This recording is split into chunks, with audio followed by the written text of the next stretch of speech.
Takže nazdar lidi, tady je Plece, já vás žádám, abyste šli na Dreamcatcher a hlasovali pro náš sen udělat dobrou hru City of Mafia, to znamená, jak už vidíte z názvu, hra o mafiánech.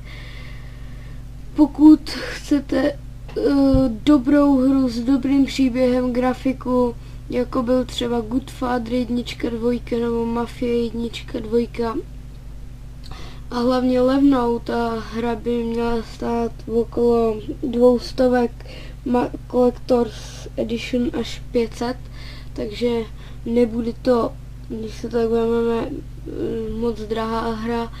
A jediný, co po vás chci, abyste šli na ten Dreamcatcher, zaregistrovali se a hlasovali pro nás, zabere vám to opravdu 5 minut a uděláte mě radost a několika dalším let's playerům, jako je Proserpino, Jirka 7788, Meťák 123 a tak dále.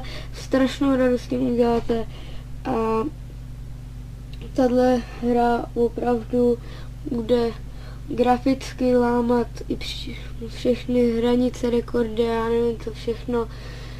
Jediný problém, právě nemáme na to peníze, máme lidi, ale tak potřebujeme, aby jsme vyhráli ten Dreamcatcher, tak jděte prosím vás na ten Dreamcatcher a hlasujte pro nás.